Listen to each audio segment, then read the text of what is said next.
আসসালামু আলাইকুম সুপ্রিয় দর্শক মণ্ডলী, আমন্ত্রণ জানাচ্ছি আমাদের আজকের জুম মিটিং এ। আজকে আমাদের সাথে যুক্ত হয়েছেন নিউট্রিশন কনসালটেন্ট সঞ্জিদা। তিনি মূলত আলোচনা করবেন অটিজম ম্যানেজমেন্টে এসেনশিয়াল নিউট্রিয়েন্ট গুলো নিয়ে তিনি কথা বলবেন। আমরা সরাসরি তার সাথে আলোচনায় চলে যাচ্ছি। সঞ্জিদা, আপনাকে স্বাগত জানাচ্ছি আমাদের আজকের এই জুম মিটিং এ। আসসালামু আলাইকুম, অনেক ধন্যবাদ স্পেশাল চাইল্ড কেয়ারকে আমাকে আমন্ত্রণ জানানোর জন্য।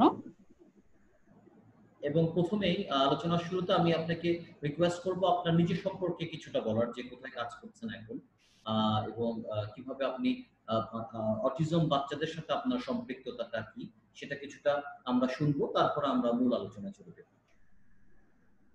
ধন্যবাদ। আমার শুরুটা হয়েছে ইনস্টিটিউট অফ কার্ডিওভাস্কুলার ডিজিজের মাধ্যমে, যেটা জাতীয় হৃদরোগ ইনস্টিটিউট, তার মাধ্যমে আমার যাত্রাটা শুরু। ফুড অ্যান্ড নিউট্রিশন সায়েন্সে মাস্টার্স কমপ্লিট করার পর আমি জাতীয় হৃদরোগ ইনস্টিটিউট থেকে পিজিটি কমপ্লিট করেছি, পোস্ট গ্রাজুয়েশন ট্রেনিংটা কমপ্লিট করেছি। দেন আমি জয়েন করেছি কেয়ার মেডিকেল কলেজ অ্যান্ড হসপিটালে।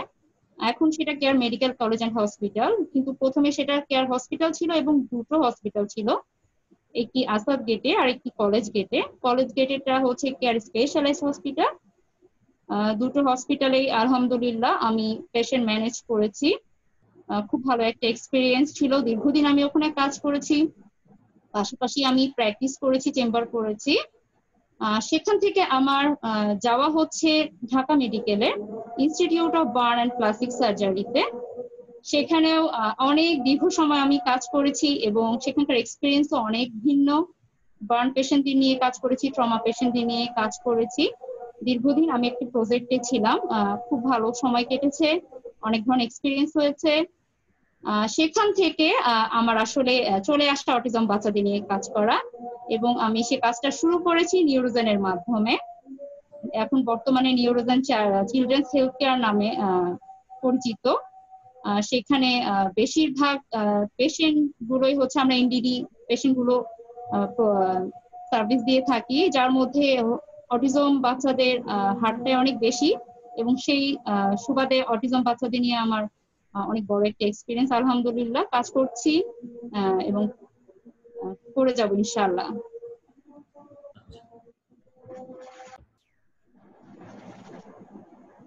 আমরা তাহলে আজকের যেটা বিষয়, অর্থাৎ essential nutrients in the treatment of autism, সেটাতে আমরা চলে যাচ্ছি। আমি আপনাকে অনুরোধ করছি আজকের আলোচনা শুরু করার জন্য আমাদেরকে বুঝিয়ে বলবেন যে কিভাবে অটিজমের ম্যানেজমেন্টে নিউট্রিয়েন্ট গুলো, মানে তাদের ভূমিকাকে, এসেনশিয়াল নিউট্রিয়েন্ট গুলোর ভূমিকাকে, সেগুলো যদি আমাদেরকে বুঝিয়ে বলেন। এসেনশিয়াল নিউট্রিয়েন্টস সম্পর্কে বলার আগে আমি প্রথমে নিউট্রিশন সম্পর্কে একটু বলতে চাই। What is nutrition? নিউট্রিশনটা আসলে কি? নিউট্রিশন হচ্ছে একটা প্রসেস, যেই প্রসেসে আমাদের দেহের বিভিন্ন গুরুত্বপূর্ণ কাজগুলো সংঘটিত হয়ে থাকে, যার মধ্যে রয়েছে আমাদের দেহের গঠন, বৃদ্ধি সাধন, ক্ষয়পূরণ, রোগ প্রতিরোধ ক্ষমতা বৃদ্ধি ইত্যাদি বিভিন্ন প্রকার কাজ যে প্রক্রিয়ার মাধ্যমে হয়ে থাকে, সেটাই হচ্ছে নিউট্রিশন। এই নিউট্রিশন প্রসেসে যে খাদ্য উপাদানগুলো অংশগ্রহণ করে থাকে, সেই খাদ্য উপাদানগুলোকে আসলে নিউট্রিয়েন্ট হিসেবে আমরা বলছি। এই যে কাজগুলো আমি উল্লেখ করলাম, এই বিভিন্ন প্রকার কাজগুলোর উপর ভিত্তি করে নিউট্রিয়েন্ট গুলোকে দুটো ক্যাটাগরিতে ভাগ করা হয়, যার মধ্যে একটি হচ্ছে ম্যাক্রোনিউট্রিয়েন্টস আর একটি হচ্ছে মাইক্রোনিউট্রিয়েন্টস। ম্যাক্রোনিউট্রিয়েন্টস এর মধ্যে রয়েছে প্রোটিন, ফ্যাট, কার্বোহাইড্রেট, যেগুলোকে আমরা বাংলায় আমিষ, শর্করা এবং চর্বি হিসেবে জানি। আর মাইক্রোনিউট্রিয়েন্টস এর মধ্যে রয়েছে বিভিন্ন ধরনের মিনারেলস, বিভিন্ন ধরনের ভিটামিনস। এই মিনারেলস গুলোর মধ্যে আবার কিছু মিনারেলস রয়েছে যেগুলোকে মাইক্রো মিনারেলস বলে, আবার কিছু মিনারেলস যেগুলোকে ম্যাক্রো মিনারেলস বলে। এবং ভিটামিনস এর ভিতরেও কিছু ভিটামিন হচ্ছে ওয়াটার সলিউবল ভিটামিন এবং কিছু ভিটামিনস হচ্ছে ফ্যাট সলিউবল ভিটামিন। এই যে বিভিন্ন ধরনের ভিটামিনস এবং মিনারেলস যেগুলো মাইক্রোনিউট্রিয়েন্ট হিসেবে কাজ করছে, ম্যাক্রোনিউট্রিয়েন্ট আমরা যখন গ্রহণ করছি, এই ম্যাক্রোনিউট্রিয়েন্টের যেন সঠিকভাবে কাজগুলো দেহে সংঘটিত হতে পারে, তার জন্য কিন্তু মাইক্রোনিউট্রিয়েন্ট অনেক বেশি গুরুত্বপূর্ণ। আমাদের প্রতিদিনের খাদ্য তালিকায় ম্যাক্রোনিউট্রিয়েন্টের পাশাপাশি যদি মাইক্রোনিউট্রিয়েন্টের উপস্থিতি না থাকে, তাহলে কিন্তু খাদ্য থেকে যে গুরুত্বপূর্ণ উপাদানগুলো আমাদের প্রয়োজন, খাদ্যর যে কাজগুলো আমাদের শরীরে সংঘটিত হওয়া প্রয়োজন, সেই কাজগুলো কিন্তু সঠিকভাবে সংঘটিত হতে পারে না, যার দরুন বিভিন্ন ধরনের সমস্যায় কিন্তু আমরা পড়ে থাকি, যার মধ্যে অন্যতম একটি প্রবলেম হচ্ছে এনডিডি প্রবলেম। আজ আমি আলোচনা করব এই বিষয়টি নিয়ে, যে কিভাবে নিউট্রিয়েন্ট গুলো আমাদের এনডিডি প্রবলেমে বা নিউরো ডেভেলপমেন্টাল প্রবলেম, যেটা আমরা আজকে সাবজেক্ট চুজ করেছি বিশেষ করে অটিজম, এই সমস্যায় বিভিন্নভাবে প্রভাব বিস্তার করতে পারে। প্রথমে আমি শুরু করছি মিনারেলস নিয়ে, যার মধ্যে অন্যতম একটি মিনারেলস হচ্ছে জিঙ্ক। জিঙ্ক সম্পর্কে মোটামুটি এখন আমরা অনেকেই জানি, কিন্তু এই অটিজম সমস্যার ক্ষেত্রে জিঙ্ক যে অনেক গুরুত্বপূর্ণ ভূমিকা পালন করছে সেটা কিন্তু আমাদের অনেকেরই অজানা। বিভিন্ন গবেষণায় অটিজম বাচ্চাদের মধ্যে জিঙ্কের ঘাটতি পাওয়া গেছে। এই জিঙ্ক কি কি কাজে আসলে গুরুত্বপূর্ণ ভূমিকা পালন করে চলুন আমরা জেনে নিই। প্রথমে যদি বলি, তার মধ্যে অন্যতম হচ্ছে জিন এক্সপ্রেশন, এর পাশাপাশি রয়েছে প্রোটিনের সিনথেসিস, এরপরে রয়েছে ডিএনএ সিনথেসিস, এর পাশাপাশি রয়েছে বিভিন্ন এনজাইমেটিক ফাংশন। এনজাইমেটিক ফাংশনের মধ্যে রয়েছে বিভিন্ন ধরনের ডাইজেস্টিভ এনজাইম প্রোডাকশন এবং রিলিজ। এই গুরুত্বপূর্ণ কাজগুলোতে কিন্তু জিঙ্ক সহায়তা করে থাকে। আমাদের বিভিন্ন ক্ষতস্থান সারাতেও কিন্তু জিঙ্ক অনেক গুরুত্বপূর্ণ। এছাড়াও আমাদের যে অ্যাপেটাইট ও টেস্ট বাডের ইন্টিগ্রিটি, তার বৃদ্ধিতেও কিন্তু জিঙ্ক অত্যন্ত গুরুত্বপূর্ণ ভূমিকা পালন করে থাকে।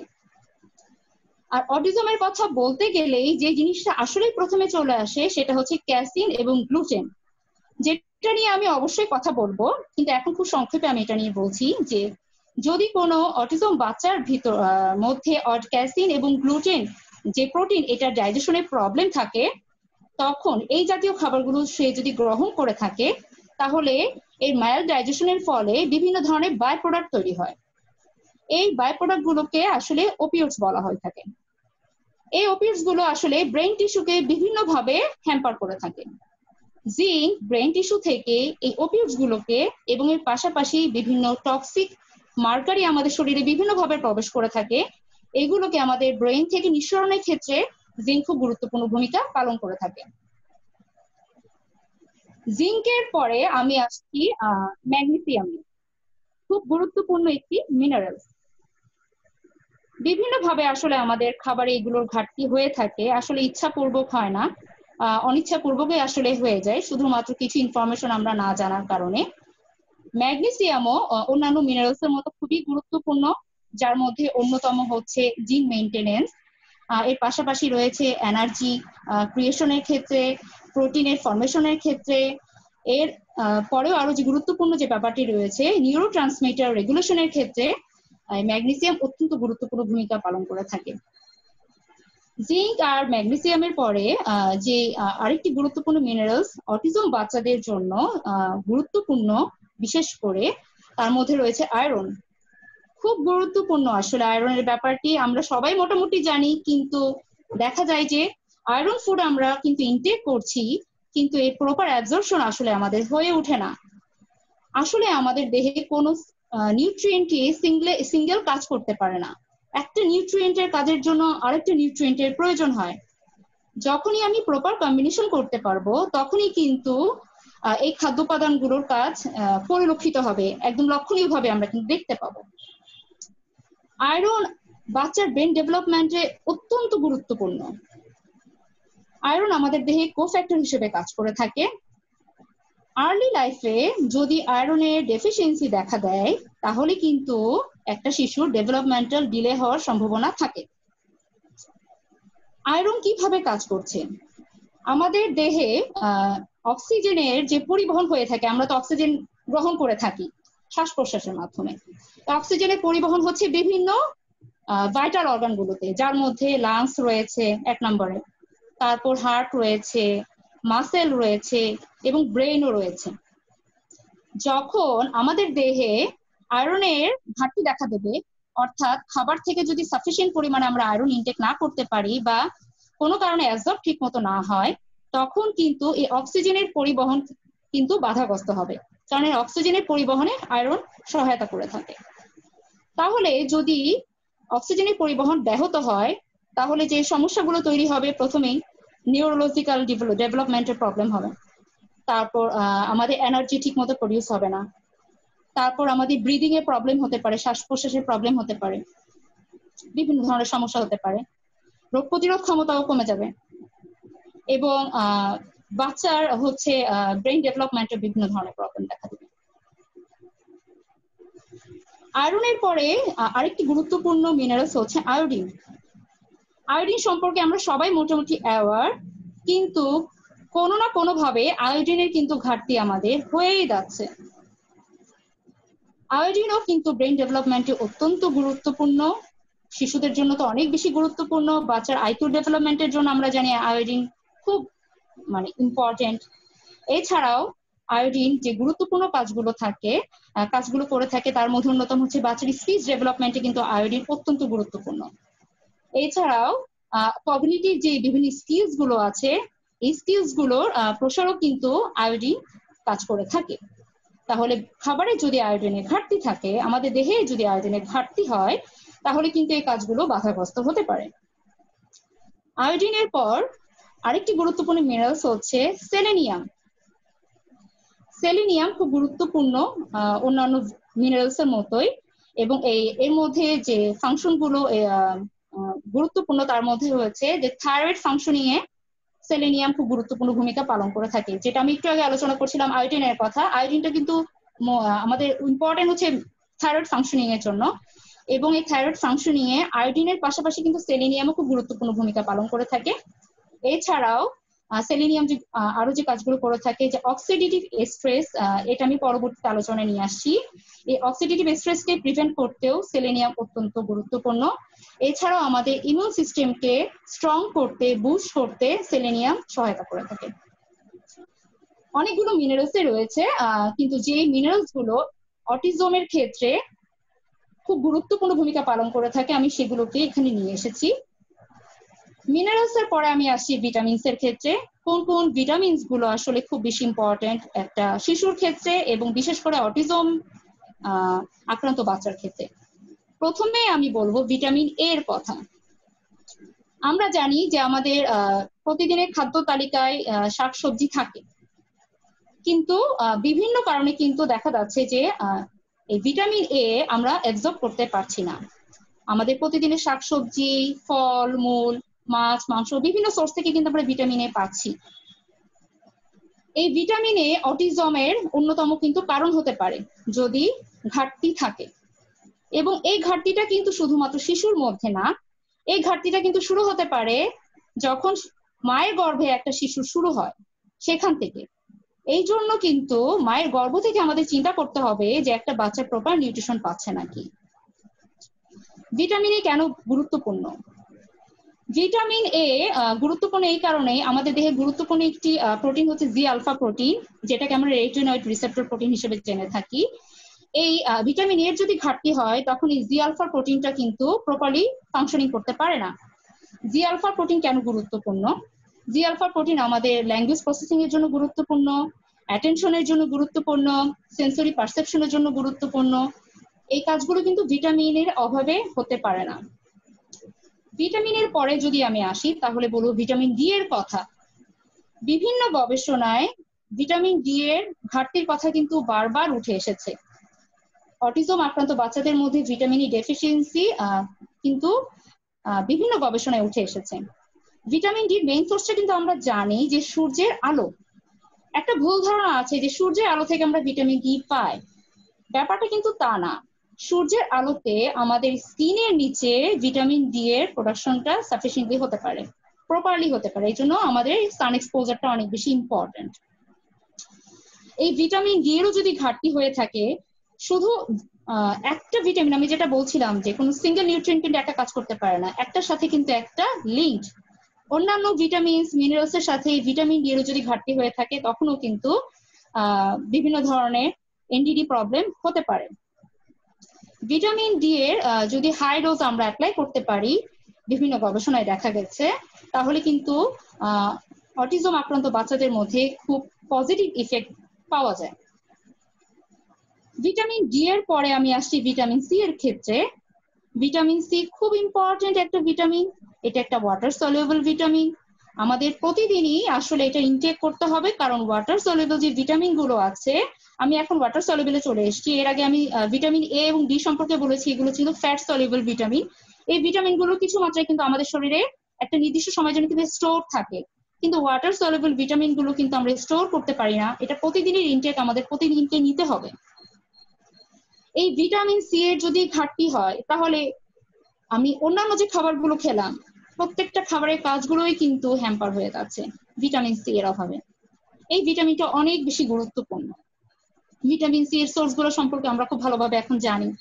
বিভিন্ন ধরনের টক ফল, বা টক ফল না হলেও কিন্তু বিভিন্ন ধরনের মিষ্টি ফল থেকেও কিন্তু ভিটামিন সি আমরা পাচ্ছি, শাকসবজি থেকে পাচ্ছি ভিটামিন সি, এখান থেকে আমরা পাচ্ছি।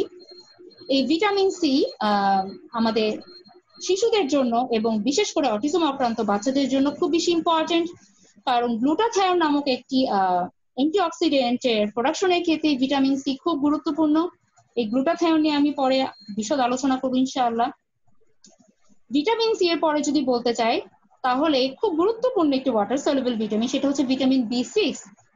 বিভিন্ন গবেষণায় ভিটামিন বি6 এর ঘাটতিও কিন্তু বারবার উঠে এসেছে। ভিটামিন বি6 কেন গুরুত্বপূর্ণ?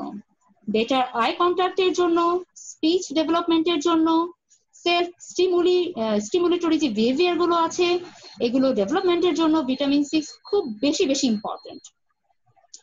ভিটামিন বি6 এছাড়াও আরো দুটি গুরুত্বপূর্ণ নিউরোট্রান্সমিটার আমাদের দেহের জন্য গুরুত্বপূর্ণ, যার মধ্যে একটি হচ্ছে সেরোটোনিন আর একটি হচ্ছে ডোপামিন। এই গুরুত্বপূর্ণ দুটি নিউরোট্রান্সমিটারের কোফ্যাক্টর হিসেবেও কিন্তু ভিটামিন বি6 কাজ করে থাকে। আর আমি এর আগে যে মিনারেলস এর কথা বলেছি, ম্যাগনেসিয়াম, বিভিন্ন গবেষণায় দেখা গেছে ভিটামিন বি6 এবং ম্যাগনেসিয়াম এই দুটোকে যদি একসাথে প্রয়োগ করা যায় ট্রিটমেন্টের ক্ষেত্রে বা ম্যানেজমেন্টের ক্ষেত্রে, তাহলে খুব পজিটিভ ইফেক্ট পাওয়া যায়। ভিটামিন বি6 এর পরে গুরুত্বপূর্ণ আরেকটি ওয়াটার সলিউবল ভিটামিন হচ্ছে ভিটামিন বি12। ভিটামিন বি12 মিথাইলেশন প্রসেস অত্যন্ত গুরুত্বপূর্ণ। ভিটামিন বি12 যদি আমাদের খাবারে সাফিসিয়েন্টলি না থাকে, তাহলে মিথাইলেশনের প্রসেসটা কিন্তু বাধাগ্রস্ত হতে পারে। এছাড়াও অপটিক নিউরোপ্যাথি, ভিশন লস ইত্যাদি বিভিন্ন গুরুত্বপূর্ণ কাজের জন্য ভিটামিন বি12 সহায়তা করে থাকে। এর পাশাপাশি আরো কিছু ভিটামিনস রয়েছে, যেমন ভিটামিন বি1, ভিটামিন বি2, যেগুলো প্রপার ব্রেন ফাংশনিং এর জন্য এবং ল্যাঙ্গুয়েজ ডেভেলপমেন্টের জন্য খুব গুরুত্বপূর্ণ। আর আমি শেষ করব খুব গুরুত্বপূর্ণ একটি ভিটামিনের নাম দিয়ে, সেটা হচ্ছে ভিটামিন বি9, যা আসলে আমরা একে যদি চিনে থাকি সেটা হচ্ছে ফলিক অ্যাসিড হিসেবে আমরা জানি। ফলিক অ্যাসিড আমরা মোটামুটি এখন সবাই অনেক পরিচিত, কারণ প্রেগনেন্সি পিরিয়ডে আমরা জানি যে একজন মাকে প্রথম থেকে ফলিক অ্যাসিডের সাপ্লিমেন্ট দেওয়া হয়ে থাকে। কারণ হচ্ছে ফলিক অ্যাসিডের অভাবে বাচ্চার প্রপার ব্রেন ডেভেলপমেন্ট হতে পারে না। এই ফলিক অ্যাসিড যে ফর্মে আসলে মেডিসিন আকারে দেওয়া হয় সেটা হচ্ছে সিনথেটিক ফর্ম, আর আমাদের দেহের জন্য যেটা প্রয়োজন সেটা হচ্ছে ফলেট। এই ফলিক অ্যাসিড যখন ফলেটে পরিণত হবে, অ্যাক্টিভ গ্রুপে আসবে, তখনই সেটা আমাদের দেহে সঠিকভাবে কাজ করতে পারবে। যদি এই ফলিক অ্যাসিড প্রপারলি ফলেটে পরিণত না হতে পারে, এই কনভার্সনটা যদি ঠিকমতো না হতে পারে, তাহলে কিন্তু ফলিক অ্যাসিড প্রপারলি কিন্তু আমাদের দেহে কাজ করতে পারবে না।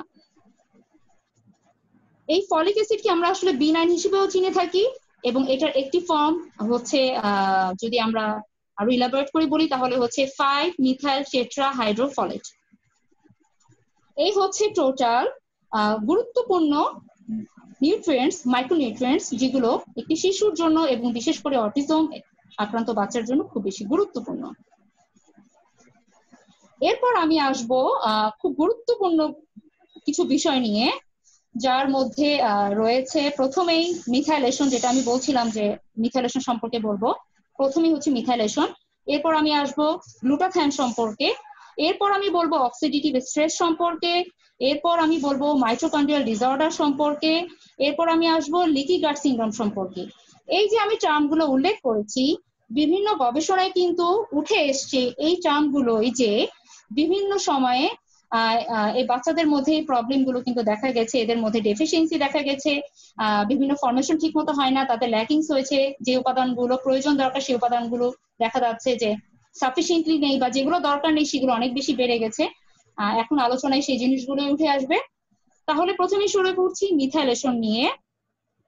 অটিজম আক্রান্ত বাচ্চাদের মধ্যে বিভিন্ন গবেষণায় যে ইম্পেয়ার্ড মিথাইলেশন এটা পরিলক্ষিত হয়েছে। মিথাইলেশন প্রসেসটা আসলে কি? মিথাইলেশন হচ্ছে একটি বায়োকেমিক্যাল প্রসেস, যে প্রসেসের মাধ্যমে মিথাইল গ্রুপ এক সাবস্টেন্স থেকে আরেক সাবস্টেন্সে ট্রান্সফার হতে পারে। মিথাইল গ্রুপের এই যে এই ট্রান্সফার যদি কোনো কারণে সংঘটিত হতে না পারে, তাহলে মিথাইলেশন প্রসেসটা কিন্তু সম্পূর্ণ হবে না। এবং মিথাইলেশন প্রসেস যদি সম্পূর্ণ না হয়, তাহলে যে প্রবলেম গুলো দেখা দেবে তার মধ্যে অন্যতম হচ্ছে ডিএনএ প্রোডাকশনে বাধা সৃষ্টি হবে, বাচ্চার জিন এক্সপ্রেশনের সমস্যা দেখা দিবে। এরপর হচ্ছে ডিটক্সিফিকেশন ঠিকমতো হবে না, নিউরো ট্রান্সমিটার প্রোডাকশন ঠিকমতো হবে না, প্রোটিনের মেটাবলিজম ঠিকমতো হবে না, বিভিন্ন ধরনের এনজাইমেটিক যে ফাংশনগুলো এগুলো ঠিকমতো হবে না। এছাড়াও রয়েছে হিস্টামিনের মেটাবলিজম, এস্ট্রোজেনের মেটাবলিজম। এছাড়াও এর পাশাপাশি আই হেলথ, লিভার হেলথ, যার জন্যই মিথাইলেশন প্রসেসটা অনেক বেশি গুরুত্বপূর্ণ, এবং সর্বোপরি এনার্জি প্রোডাকশনের জন্য এই মিথাইলেশন খুব গুরুত্বপূর্ণ।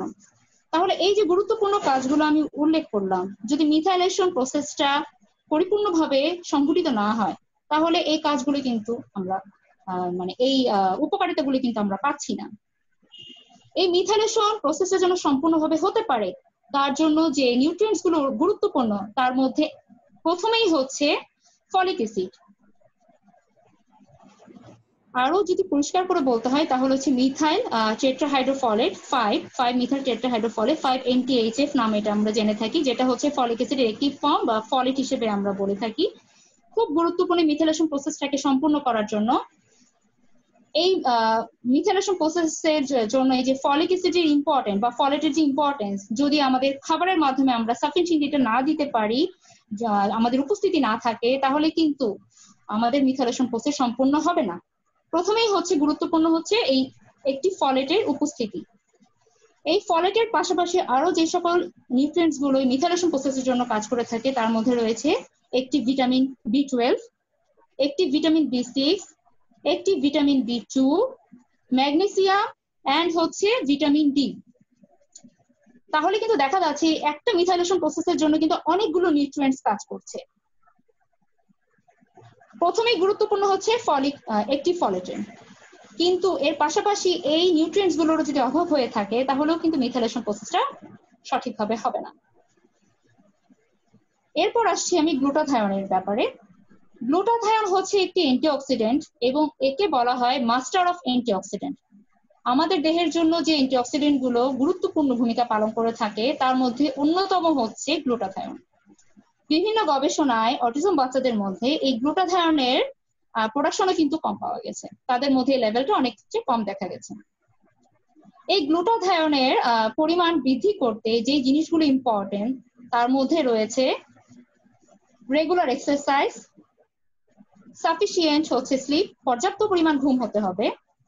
এর পাশাপাশি বিভিন্ন ধরনের খাবার থেকে আমাদের ফিল আপ করতে হবে, যেমন হচ্ছে সালফার রিচ খাবার খেতে হবে, সেলেনিয়াম রিচ খাবার খেতে হবে। ন্যাচারালি যে গ্লুটাথায়ন যে সোর্স গুলো থেকে আমরা পাই, সেই খাবারগুলো খেতে হবে। গ্লুটাথায়নের প্রোডাকশন বাড়ানোর জন্য বিভিন্ন নিউট্রিয়েন্ট হেল্প করে থাকে, সেগুলো আমাকে খেতে হবে, এবং ন্যাচারাল যে সোর্স গুলো আছে গ্লুটাথায়নের, সেগুলো আমাকে ইনটেক বাড়াতে হবে। এবং স্পেসিফিক করে যদি বলতে হয়, তাহলে এর মধ্যে অন্যতম হচ্ছে এলিয়াম গোত্রের যে ভেজিটেবল গুলো আছে, যেমন পেঁয়াজ, রসুন, এগুলো। এর পাশাপাশি রয়েছে অ্যাভোক্যাডো, খুব গুরুত্বপূর্ণ একটি কি বলবো ভেজ বলি বা ফ্রুটস বলি, খুব গুরুত্বপূর্ণ অ্যাভোক্যাডো। এর পাশাপাশি রয়েছে ব্রোকলি, যেটা একটা ক্রুসিফেরাস ভেজিটেবল। ব্রোকলি পাশাপাশি আমাদের হয়েছে ফুলকপি রয়েছে, পাতাকপি রয়েছে, এগুলো ক্রুসিফেরাস গোত্রের মধ্যে পড়ছে। এছাড়াও রয়েছে ঢেঁড়স, এটার ইনটেকের মাধ্যমেও কিন্তু আমরা গ্লুটাথায়নের প্রোডাকশন বাড়াতে পারি। এবং আরেকটি গুরুত্বপূর্ণ ব্যাপার হচ্ছে টারমারিক পাউডার, হলুদ, যেটা আমাদের প্রতিদিনের তরকারিতেই থাকে বা প্রতিদিনের রান্নাতেই থাকে। কিন্তু ব্যাপার হচ্ছে এই টার্মারিকের সোর্সটা আসলে কতটুকু পিওর। বিভিন্ন সময়ে কিন্তু বিভিন্ন রিপোর্টে উঠে আসছে যে টার্মারিক পাউডারটা আমরা ইউজ করছি, এখানে কিন্তু বিভিন্ন ধরনের টক্সিক উপাদানগুলো আছে, কারণ এগুলোকে চকচকে করার জন্য বিভিন্ন ধরনের কেমিক্যালস ইউজ করা হচ্ছে। তাহলে আমি যখন টার্মারিক পাউডারটা নিচ্ছি, এর সাথে সাথে যদি আমি এই টক্সিক উপাদানগুলো নিয়ে থাকি, এগুলো কিন্তু আমাদের ব্রেনে গিয়ে এফেক্ট করতে পারে। গ্লুটাথায়নের পরে আমি আসছি অক্সিডেটিভ স্ট্রেস নিয়ে। অক্সিডেটিভ স্ট্রেস আসলে কি?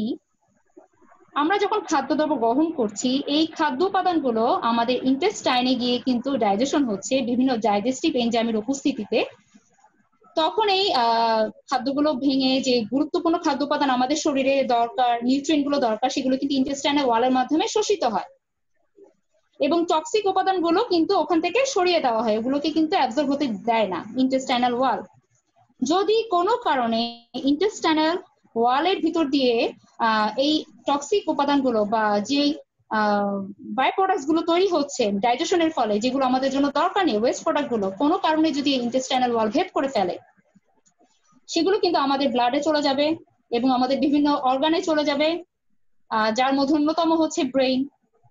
যখন এই প্রবলেম গুলো হচ্ছে এবং এই যে টক্সিক উপাদানগুলো তৈরি হচ্ছে, যেগুলোকে আমরা যদি সহজ ভাষায় জেনে থাকি বা মেডিকেল সায়েন্সের ভাষায় এগুলোকে আমরা আসলে ফ্রি রেডিক্যালস বলি, বিভিন্ন টক্সিক মেটালস, যখন এই ফ্রি রেডিক্যালস গুলো আমরা কিন্তু শুধু খাবার থেকে না, আমাদের কিন্তু বিভিন্ন পলিউশন থেকেও কিন্তু আমাদের এই টক্সিক গুলো আসছে, ফ্রি রেডিক্যালস গুলো আসছে।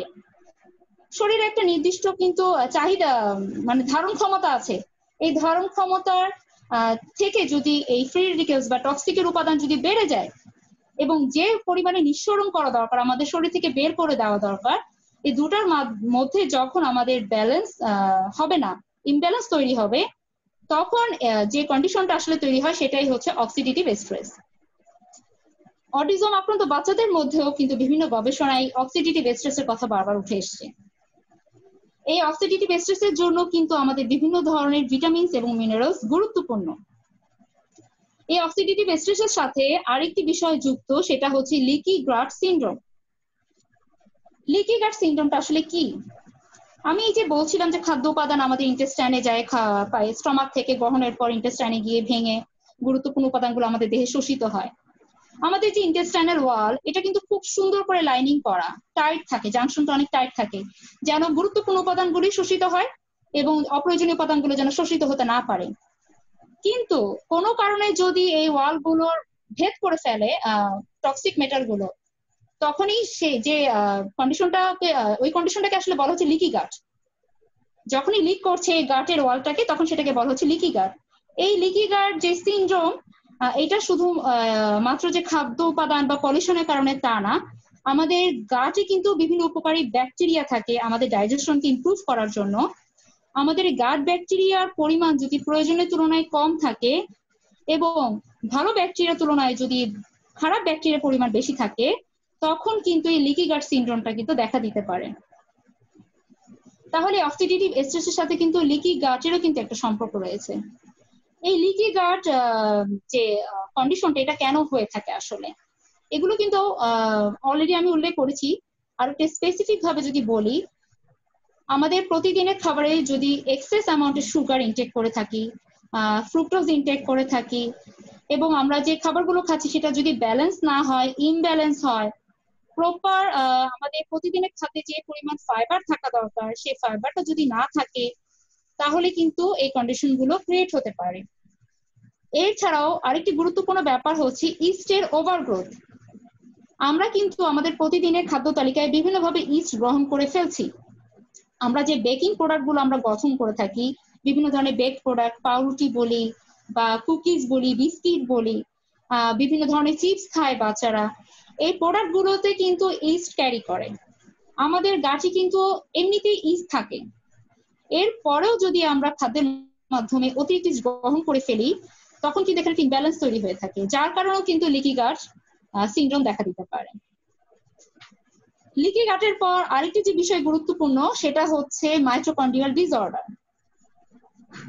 বিভিন্ন গবেষণায় বাচ্চাদের মধ্যে মাইটোকন্ড্রিয়াল ডিসঅর্ডারও পরিলক্ষিত হয়েছে। মাইটোকন্ড্রিয়াল ডিসঅর্ডার হচ্ছে মাইটোকন্ড্রিয়ার যে ফাংশনিংটা সেটা যখন প্রপারলি হবে না, তখনই সেটা আসলে ডিসঅর্ডারে পরিণত হচ্ছে। মাইটোকন্ড্রিয়ার ফাংশনটা আসলে কি? আমাদের সেল থেকে কিন্তু আমাদের এনার্জি তৈরি হয়, এবং এই সেলের যে এনার্জি তৈরি হয়, এই এনার্জিটা প্রডিউস হয় মাইটোকন্ড্রিয়ার মাধ্যমে। মাইটোকন্ড্রিয়া আমাদের এনার্জি প্রোডাকশনের ক্ষেত্রে কাজ করে থাকে। যখন আমাদের প্রোডাকশন ঠিক মতো হবে না, এই প্রোডাকশনের জন্য কিন্তু আমাদের বিভিন্ন গুরুত্বপূর্ণ নিউট্রিয়েন্টস গুলো দরকার, যার মধ্যে অন্যতম একটি নিউট্রিয়েন্টস হচ্ছে কার্নিটিন।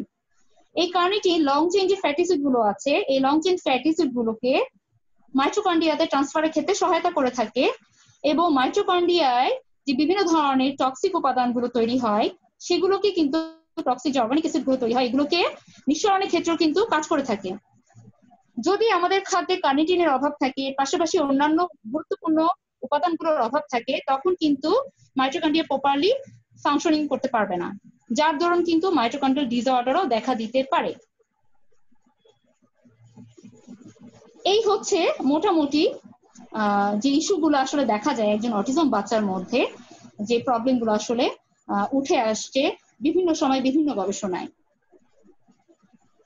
জি, আমরা কথা শুনছিলাম মাইক্রো নিউট্রিয়েন্টস গুলো নিয়ে, তাই না? আপনি কি মানে এটা নিয়ে আর কিছু বলতে চান, নাকি আমরা ম্যাক্রোতে চলে যাব?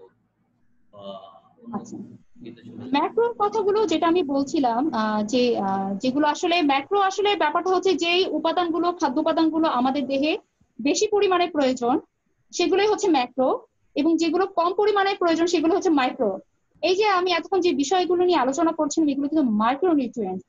এগুলো কিন্তু খুব অল্প পরিমাণে আমাদের প্রতিদিনের খাদ্য তালিকায় প্রয়োজন, কিন্তু এই অল্প পরিমাণের যে উপাদান, এগুলোর যদি আমাদের যখন এগুলো ডেফিসিয়েন্সি দেখা দেয়, তখনই কিন্তু মাইক্রোনিউট্রিয়েন্টস কিন্তু ঠিকমতো কাজ করতে পারে না। সুতরাং প্রপার ফাংশনিং এর জন্য ম্যাক্রোনিউট্রিয়েন্ট এবং মাইক্রোনিউট্রিয়েন্ট দুটোকেই কিন্তু কম্বিনেশন করতে হবে, এবং এটা শুধুমাত্র প্রপার একটা ব্যালেন্স মিলের মাধ্যমেই সম্ভব। ব্যালেন্স মিল বলতে আসলে কি বোঝায়? আমাদের একটা সাধারণ ধারণা হচ্ছে ব্যালেন্স মিল মানে প্রতিদিনে আমাদের খাদ্যে কিছু শাকসবজি থাকতে হবে, মাছ মাংস খেতে হবে, তারপর হচ্ছে ভাত তো অবশ্যই খাবো, ফলও খাওয়া প্রয়োজন। কিন্তু এই যে খাবারগুলো, এগুলোর কিন্তু প্রত্যেকটা একটা নির্দিষ্ট চাহিদা আছে।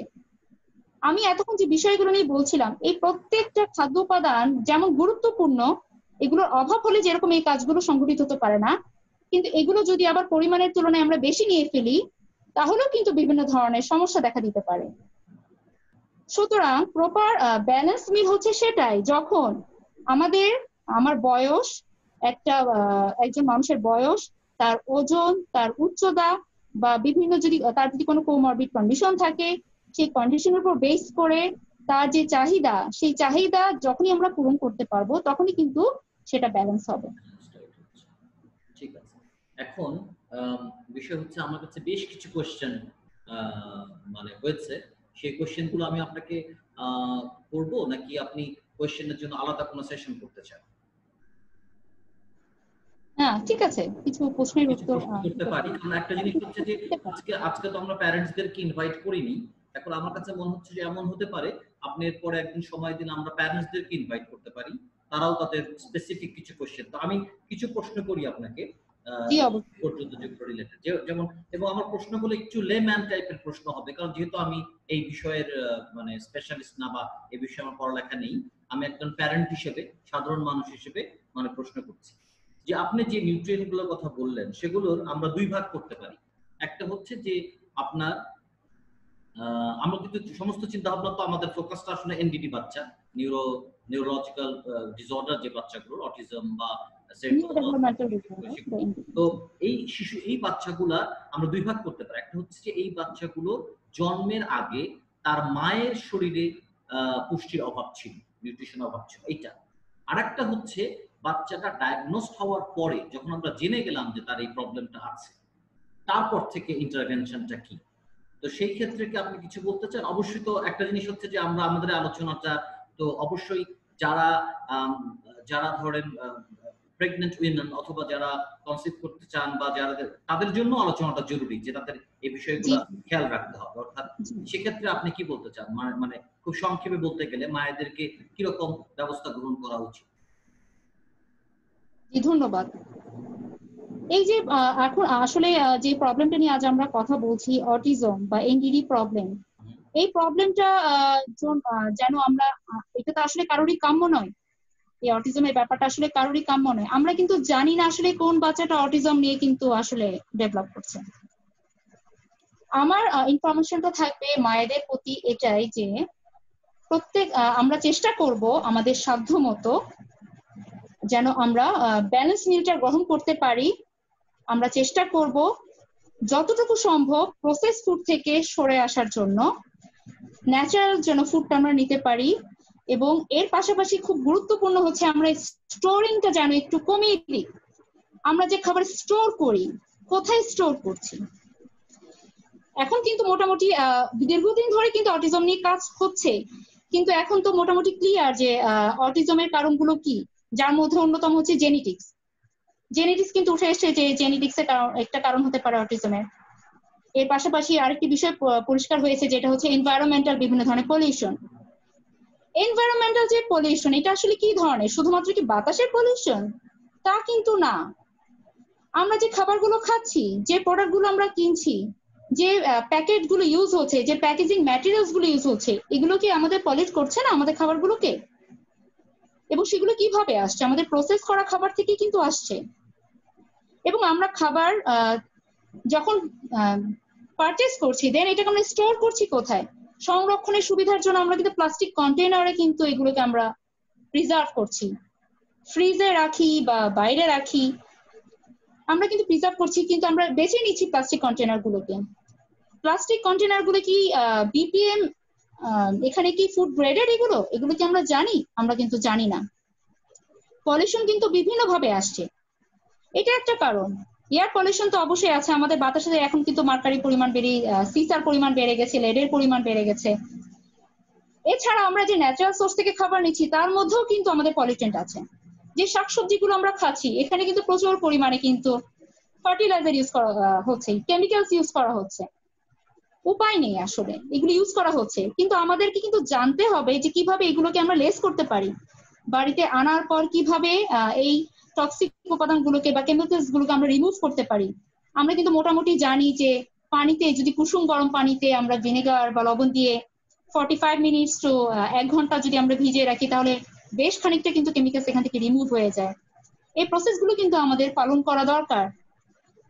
এবং আসলে যে ব্যাপারটা খুব গুরুত্বপূর্ণ, সেটা হচ্ছে যে আমরা কিন্তু বর্তমানে প্রচুর প্রসেসড ফুডের উপর ডিপেন্ডেন্ট।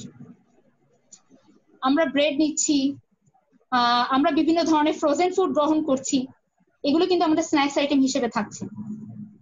তারপর আমরা কিন্তু দেখা যাচ্ছে যে আমরা কিন্তু টাকা দিয়ে অনেক খরচ করেই কিন্তু ভালো ভালো খাবার কিনছি, কিন্তু এগুলো কিন্তু বেশিরভাগই কিন্তু যেভাবে প্যাকেজিংটা করা হয় বা যে প্যাকেজিং ম্যাটেরিয়ালস ইউজ করা হয়, এগুলো কিন্তু আমাদের বডির জন্য সেফ না, আমাদের শরীরের জন্য সেফ না। সুতরাং ব্যালেন্স মিলের পাশাপাশি এই জায়গাগুলি কিন্তু অনেক গুরুত্বপূর্ণ। আমি শুধু ভালো খাবার খেলেই চলবে না, ভালো খাবারগুলোকে আমি কিভাবে ইনটেক করছি। এরপরও আরেকটা বিষয় গুরুত্বপূর্ণ হচ্ছে প্রসেসিং।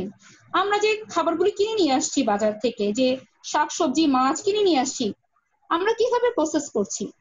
আমরা কিন্তু অনেক হাই হিটে প্রসেস করছি, লং টাইম প্রসেস করছি, প্রিজার্ভ করছি লং টাইম। মাছ মাংস লং টাইম ফ্রিজে যদি প্রিজার্ভ করি, প্রোটিনের কোয়ালিটি কি আগের মতো থাকবে? থাকবে না, আমরা কিন্তু নষ্ট করে ফেলছি। আমরা কিন্তু কিনে নিয়ে আসছি ফ্রেশ তরকারি মাছ মাংস, কিন্তু আমরা প্রিজার্ভেশনের কারণে আমাদের কুকিং কি বলবো রং কুকিং প্রসেসের কারণে আমরা কিন্তু অনেক নিউট্রিয়েন্ট কিন্তু লস করে ফেলছি। সুতরাং শুধুমাত্র ব্যালেন্স আমি একটা মিলে চার্ট করে দিলাম একটা পেশেন্টকে, পেশেন্ট এটা নিয়ে যদি সে এটাকে প্রপারলি ইউজ করতে না পারে, তাহলে কিন্তু নিউট্রিশনটা কিন্তু তার 100% কাজে লাগবে না। সুতরাং আমাকে একটা ব্যালেন্স মিল মেনটেন করতে হবে। এর পাশাপাশি আমাকে যে কুকিং, যে রাইট কুকিং প্রসেস, এগুলো আমাকে মেনটেন করতে হবে। প্রিজার্ভেশনের ক্ষেত্রে আমাকে সতর্ক হতে হবে। এবং অবশ্যই গুরুত্বপূর্ণ হচ্ছে ভিটামিন ডি, যেটা বারবার উঠে এসছে। সান এক্সপোজার আমাকে যেতেই হবে। এখন আমরা কিন্তু সান এক্সপোজার কি বলবো, মানে রোদে যাওয়ার ব্যাপারটা তো একদমই কমে গেছে। রোদ তো আমাদের কোনো পার্টিকুলার টাইম আছে, মানে সান এক্সপোজারটা আমি অ্যাপ্রক্সিমেটলি এই এক্সপোজারটা অ্যাপ্রক্সিমেটলি কয়টা থেকে কয়টার মধ্যে হলে ভালো হয়? সকাল আচ্ছা, যেটা হচ্ছে যে আমরা যেটা জানি যে সূর্যের তাপ 12টার পর থেকে 11টা 12টার পর থেকে কিন্তু অনেক বাড়তে থাকে, তখন ইউভি রে এর পরিমাণ কিন্তু বাড়তে থাকে। এই জন্য আমরা বলে থাকি, বিশেষ করে শিশুদের ক্ষেত্রে বলে থাকি যে বাচ্চাদেরকে সকালে রোদটা দেওয়ার জন্য, যেটা সহনীয় পর্যায়ে যেন শিশুর স্কিনে সে যেটা নিতে পারে এইটা। কিন্তু কোনো কারণে যদি সে সকালে রোদটা না নিতে পারে, তাহলে সে 11টা হোক, 12টা হোক বা 1টা হোক, যখনই সময় পাবে তখনই যেন সে সান এক্সপোজারটা নেয়। এবং খুব বেশি সময়টা কিন্তু যথেষ্ট, হাইয়েস্ট হচ্ছে 30 মিনিটস, এর বেশি কিন্তু প্রয়োজন নেই। আইডিয়ালটা হচ্ছে যে মানে সকালে, মানে খুব একেবারে সূর্য মাথার উপরে ওঠার আগে যাওয়াটাই ভালো সব দিক দিয়ে। হতে পারে যে 8টা থেকে 11টার মধ্যে এরকম, মানে 10টা 11টার ভিতর হলে খুব ভালো হয়। আচ্ছা, আপনি যেটা বলছেন যে মানে বাচ্চার জন্মের আগে আমাদের সাবধান হওয়া দরকার, কারণ মায়ের ইয়ে থেকে যেহেতু জেনেটিক্যালি বাচ্চা ইনফেক্টেড হওয়ার বা অটিজম হওয়ার একটা কারণ বিভিন্ন গবেষণায় আসছে, সেটা আপনার। কিন্তু আমরা এক কথায় এটা বলতে পারি না যে অটিজম বা এনডিডি যে একটা অপুষ্টিজনিত রোগ, সেটা তো আমরা বলতে পারি না। আমরা বলছি যে সেটা একটা কারণ হতে পারে, কারণ আমরা তো নিউরোলজিক্যাল ডিসঅর্ডার বলা হচ্ছে আপনার অটিজম।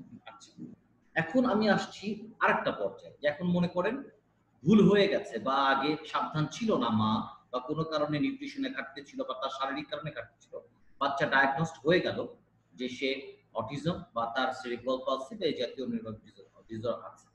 এই ডিসঅর্ডার জানার পরে এখন তার মানে নিউট্রিশনের ইয়েটা, ম্যানেজমেন্টটা কেমন হবে? ধন্যবাদ। এটার সাথে আমি একটু যোগ করি, আপনার সাথে আরেকটা প্রশ্ন ছিল, এটা একসাথে করে দিই, আপনার জন্য সুবিধা হবে, মানে একদম স্পেসিফিক করে দিই। যে আপনি যখন একটা বাচ্চা পান, যে আমার বাচ্চা মনে করেন 9 বছর বয়স, ওর হ্যাঁ ওর ডায়াগনোসড অটিজম, এবং ওর যেটা হয়েছে গত বছর, আপনাকে মানে একদম স্পেসিফিক্যালি বলি প্রশ্নটা, তাহলে সুবিধা হবে আপনার উত্তর দেওয়া। যেমন গত বছর ওর এমআরআই বা সবকিছু করে টেস্টগুলো করে ওকে বলা হয়েছে যে ওর জন্মের পরে অক্সিজেনের অভাবের কারণে ব্রেনের সেল ড্যামেজ হয়ে গেছে। সে অর্ধেক চিন্তা করলেও আসলে সেরিব্রাল পালসি বা এটার মধ্যে পড়ে। তাহলে এরকম একটা বাচ্চা যদি আপনার কাছে যায়, স্পেসিফিক্যালি যদি বলি যে এরকম একটা পেশেন্ট যদি আপনি পান যে বাচ্চাটা অটিজম, অথবা আপনি কোন প্রসেসে তার ইন্টারভেনশনটা করেন নিউট্রিশনের ক্ষেত্রে? আচ্ছা, ধন্যবাদ। প্রথমেই কিন্তু এই ধরনের বাচ্চাদের কিন্তু আমাদের যেটা সিস্টেমে, সেটা হচ্ছে প্রথমে কিন্তু একজন ডক্টরের কাছে যাবে, ডক্টর এটাকে ডায়াগনোস করবে, প্রয়োজনীয় কিছু পরীক্ষা নিরীক্ষা তাকে দেবে, এর মধ্যে এমআরআই আছে, বিভিন্ন ধরনের ব্লাড টেস্ট থাকতে পারে, এগুলো দিবে। আর হচ্ছে এর পাশাপাশি হচ্ছে অ্যাসেসমেন্ট, সাইকোলজিক্যাল যে অ্যাসেসমেন্ট, এই অ্যাসেসমেন্টের মাধ্যমেও কিন্তু একটা বাচ্চার অটিজম আছে নাকি এটা কিন্তু বের হয়ে আসে। যেটার একটা অ্যাডভান্স ভার্সন যদি বলি, সেটা হচ্ছে এডোস 2 এর মাধ্যমে খুব সুন্দরভাবে কিন্তু ডায়াগনোস হয় একটা বাচ্চা অটিজমে আছে নাকি, এবং সে কোন ক্যাটাগরিতে আছে, সে কি সিভিয়ার লেভেলে আছে, মডারেট লেভেলে, নাকি নর্মাল লেভেলে আছে, লো লেভেলে আছে, এটা কিন্তু ডায়াগনোস করা সম্ভব। এই ডায়াগনোসিসের পরবর্তীতে কিন্তু আমরা পেশেন্টদের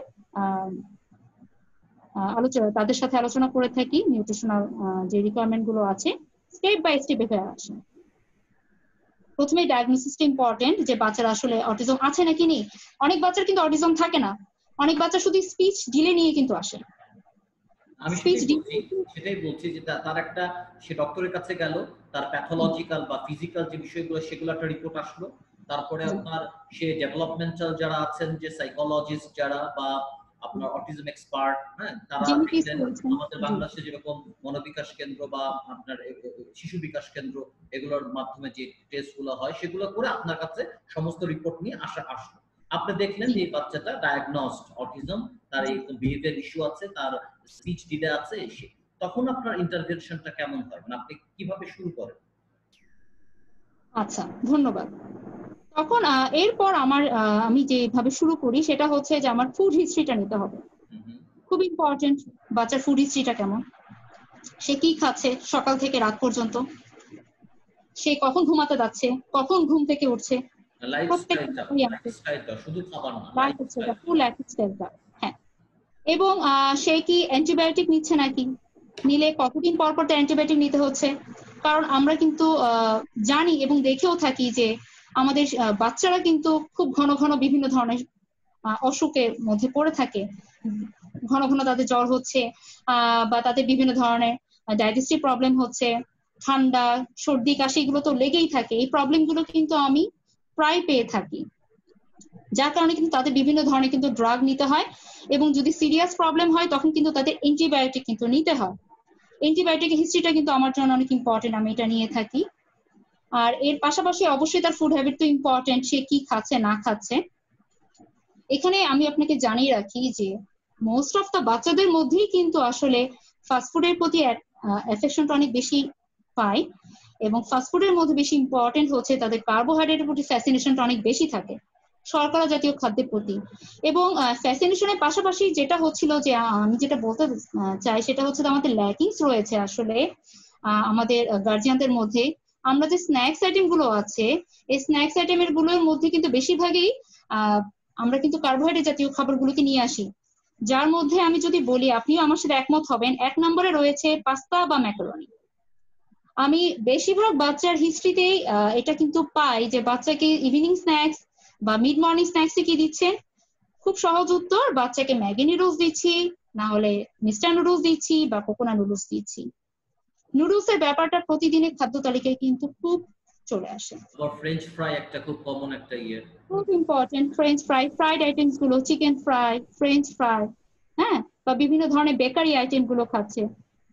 চকলেট চিপস এগুলো থাকে, কিন্তু মারা এখন অনেক সচেতন, যখন সে জেনে যায় আসলে আমার বাচ্চাটা এই ধরনের প্রবলেমে ভুগছে, সে প্রথমেই কিন্তু আসলে চকলেট জাতীয় মিষ্টি জাতীয় খাবারগুলোতে কিন্তু রেস্ট্রিকশন নিয়ে আসার চেষ্টা করে। কিন্তু আমাদের কিন্তু শুধুমাত্র চকলেট এবং হচ্ছে সুগারি আইটেম গুলো কিন্তু অফ করলেই যে আমরা মানে এর থেকে মুক্তি পাবো তা কিন্তু না। সুগার আসলে কিন্তু আমাদের রিফাইন্ড কার্বোহাইড্রেট থেকেও আসছে। এই যে আমি ম্যাকারনি বা নুডলস এর কথা বললাম, কেক বা পেস্ট্রি বা বিভিন্ন ধরনের ব্রেড, বা আমাদের প্রতিদিনের খাদ্য তালিকায় কিন্তু রুটি পরোটা থাকে সকালের নাস্তায়। এখানে আমরা কি ব্যবহার করছি? আমরা রিফাইন্ড কিন্তু আটা ব্যবহার করছি। এখানে ফাইবারটা আছে? নেই। বিভিন্নভাবে কিন্তু সুগার আমাদের দেহে চলে আসছে। এর পাশাপাশিও কিন্তু বিভিন্ন ফল থেকেও কিন্তু আমরা পাচ্ছি। ফ্রুক্টোজ চলে আসছে, ফ্রুক্টোজের কিন্তু একটা লিমিটেড অ্যামাউন্ট আছে। বিভিন্ন গবেষণায় কিন্তু এখন উঠে আসছে এই জিনিসগুলো, যে ফ্রুক্টোজের ইনটেকও যদি অনেক বেশি হয়ে যায়, সেখান থেকেও কিন্তু বাচ্চার এই ধরনের সমস্যাগুলো কিন্তু হতে পারে। সুগার যে শুধুমাত্র যে সিম্পল সুগার তা না, সিম্পল এই সুগারটা কিন্তু আমাদের রিফাইন্ড কার্বোহাইড্রেট কিন্তু আমাদের গ্রেট সোর্স এই সুগার ইনটেকের জন্য। এই রিফাইন্ড কার্বোহাইড্রেট, প্রসেসড, বেকড এই আইটেমগুলোকে যদি আমরা কমিয়ে না নিয়ে আসতে পারি, তাহলে কিন্তু আমরা সুগার ইনটেক কমাতে পারবো না। এবং খুব বেশি ইম্পর্টেন্ট যেটা প্রথমে উঠে আসে সেটা হচ্ছে প্রিজারভেটিভ। প্রিজারভেটিভের কথাটা প্রথমেই চলে আসে, যে বাচ্চাকে প্রিজারভেটিভ দূরে রাখবেন, বিভিন্ন ধরনের এডিটিভস থেকে দূরে রাখবেন। এই প্রিজারভেটিভ গুলো কিরকম? প্রসেস ফুড থেকে তো আমরা অবশ্যই প্রিজারভেটিভ আইটেম গুলো পাচ্ছি। এবং আমি কিন্তু যখন হিস্ট্রি নিই, বেশিরভাগ বাচ্চার হিস্ট্রিতেই কিন্তু আমি পাই যে তারা কিন্তু ফর্মুলা মিল্ক খেয়েছে, এবং এটাই স্বাভাবিক। 6 মাসের পর থেকে কিন্তু একটা বাচ্চার চাহিদা তৈরি হয়, তখন কিন্তু মারা কিন্তু বুঝতে পারেন না আসলে। আর যদি ওয়ার্কিং উইমেন হয়ে থাকে, তখন কিন্তু তাকে ফর্মুলা মিল্কের উপর যেতেই হবে। এই ফর্মুলা মিল্কটা কিন্তু একটা ক্যানে আসে অথবা একটা প্যাকেটে আসে, সেখান থেকেও কিন্তু আমাদের কিন্তু টক্সিক চলে আসছে, বিভিন্ন পলিউশন হচ্ছে। এবং রিসেন্টলি আমি একটা পেপারে দেখতে পেয়েছি, সেটা হচ্ছে যে এই যে ফর্মুলা মিল্ক গুলো খায়, যার অন্যতম একটি উপাদান হচ্ছে সয়। এখানে কিন্তু সয়টা থাকে, সয়াবিন থেকে যে নিউট্রিয়েন্ট গুলো, যে উপাদানগুলো আসে, সয়াবিনকে তো ডিরেক্ট আনা হয় না, সয়াবিনকে প্রসেস করা হয়। এই সয়টা কিন্তু এই ফর্মুলা মিল্কের অন্যতম একটি উপাদান। এই টু মাচ সয় ইনটেকের কারণেও কিন্তু বিভিন্ন ধরনের প্রবলেম দেখা দিচ্ছে বাচ্চাদের মধ্যে। সুতরাং কোনো সিঙ্গেল জিনিসকে কিন্তু আমি এখানে আনতে পারছি না, এখানে অনেকগুলো মানে বিষয় জড়িত। আমি যেটা বুঝতে পারছি যে আসলে এই আলোচনাটা আসলে একদিনে শেষ হবার মানে বিষয় না, অনেকগুলো বিষয় আছে তো। আর আমরা এমনি এটাও খুব বেশি লম্বা করতে চাই না, আর জাস্ট 2-3টা কোশ্চেন করতে চাই, যদি সংক্ষেপে উত্তর দেন। একটা হচ্ছে যে আপনার যে স্পিচ ডেভেলপমেন্টের কথা বলছিলেন, এখন আমাদের বাচ্চাগুলো তো আলাদা, একজন আরেকজন থেকে আলাদা। দুইজনের যদি স্পিচ না থাকে, হয়তো দুজনের কারণটা আলাদা, কারণ শুধুই হয়তো স্পিচ ডিলে যেটা আপনি বলছিলেন, কারো অন্যান্য বিষয় আছে, কারো খুব সিভিয়ার অটিজম আছে। কিন্তু একেবারে আপনার মোটা দাগে কি এটা বলা যায় যে স্পিচ ডিলে থাকলে তাকে এই পার্টিকুলার ডায়েটটা ওই পার্টিকুলার ভিটামিনটা দেওয়া উচিত বা দেওয়া যায়, নাকি তাকে দেখে আপনাকে বলতে হবে যে না তার জন্য? ধন্যবাদ। এখানে প্রথমে আমি যে জিনিসটা দিয়ে শুরু করবো সেটা হচ্ছে ওমেগা-3। খুব গুরুত্বপূর্ণ একটি ফ্যাটি অ্যাসিড, যেটা আমাদের প্রতিদিনের খাদ্য তালিকায় কিন্তু বাদ পড়ছে, প্রতিদিনের খাদ্য তালিকায় বাদ পড়ছে। আমরা কিন্তু গুড ফ্যাট নেওয়ার চেষ্টা করছি, আমরা কিন্তু ভালো মানের তেল ব্যবহার করছি, কিন্তু তেলটা আমরা যেভাবে প্রসেস করি সেই প্রসেসিং এর কারণে কিন্তু তেলের যে পুষ্টি উপাদান সেগুলো কিন্তু আসলে লস হয়ে যায় এবং এগুলো টক্সিকে পরিণত হয়। মূলত হিট করার কারণে, এটা কি মূলত বেশি হিট করার কারণে? এটা তো ব্যাপার, বেশি হিট করার কারণে। জি, আমরা বাঙালিরা আমাদের যে রান্নার যে স্টাইলটা, যে আমরা প্যানে প্রথমে তেল দিলাম, তারপরে পেঁয়াজ দিলাম, তারপর অনেকক্ষণ নাড়াচাড়া করলাম টেস্টের জন্য। রাইট, যে অক্সিডেশনটা হচ্ছে, এই যে বন্ডিংটা, এই যে ফ্যাটি অ্যাসিডের যে বন্ডিংটা যত বেশি ভাঙতে থাকবে তত কিন্তু এটা টক্সিক হয়ে যাবে।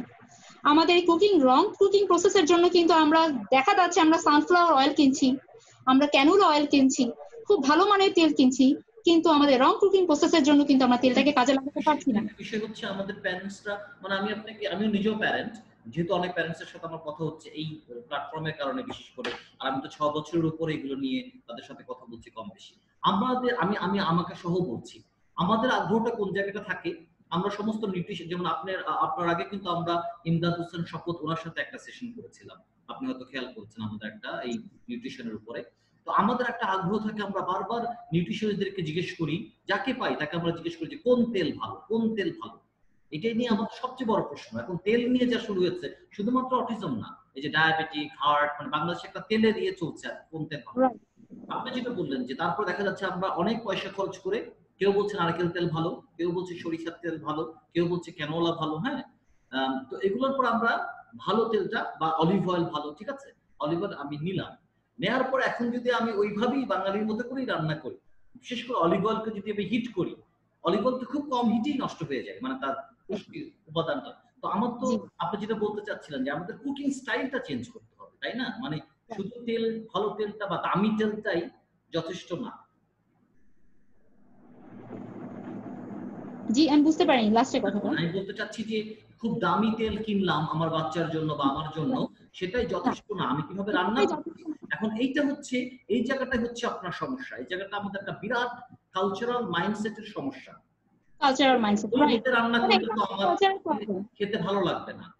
রাইট, এটা আমাদের কালচারাল প্রবলেম। আমরা তো এইভাবেই অভ্যস্ত হয়ে এসেছি এবং শিখে এসেছি যেভাবেই রান্না হচ্ছে। এখন কলকাতার ডক্টর বিমল হয়তো আপনি চিনেন, উনি ইউটিউবে উনার রান্নার কিছু ইয়েও করেছেন। উনি হার্টের ডক্টর, মানে কার্ডিওলজির ডক্টর। উনি দেখিয়েছেন যে কিভাবে তেল ছাড়া রান্না করা যায়। জি, উনি বলেছেন যে আমাদের টেস্টটা কিন্তু তেল থেকে আসে না। আচ্ছা, একটা সুবিধা হচ্ছে উনিও কিন্তু বাঙালি, তো আমাদের একই কালচারাল মাইন্ডসেট, উনার একই কালচারাল মাইন্ডসেট। উনি বলছেন যে আমরা মনে করি যে টেস্টটা আসে তেল থেকে, প্রচুর তেল, প্রচুর টেস্ট। আসলে তেল থেকে টেস্ট আসে না, টেস্টটা আসে আপনার মশলা থেকে।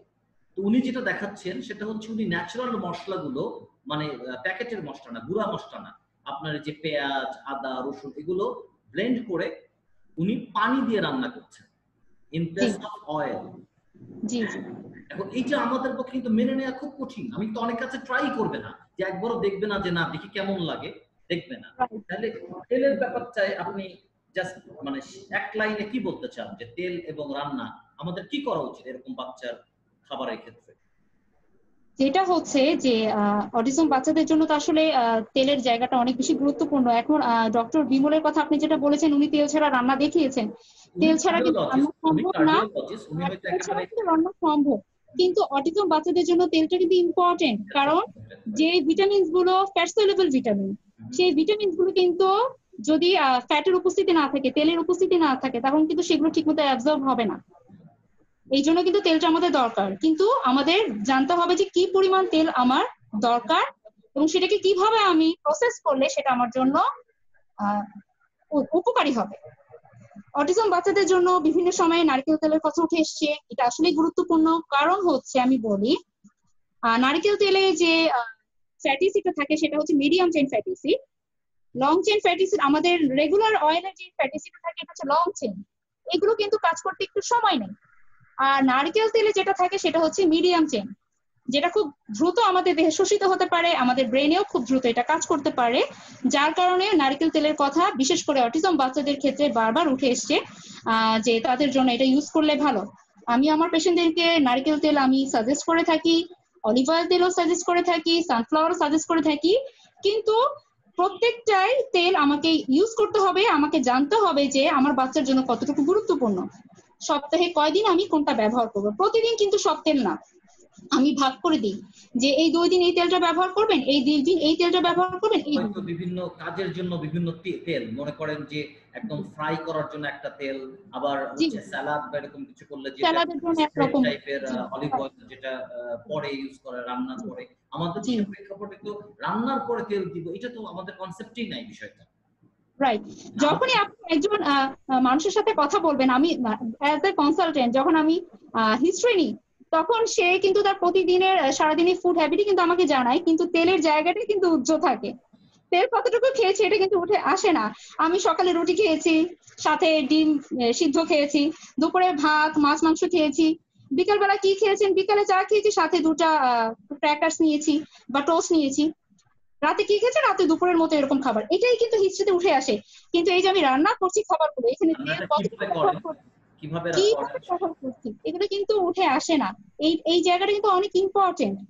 এবং আপনি বলছেন সঠিক তেল সঠিক পরিমাণ, কম হিটে রান্না।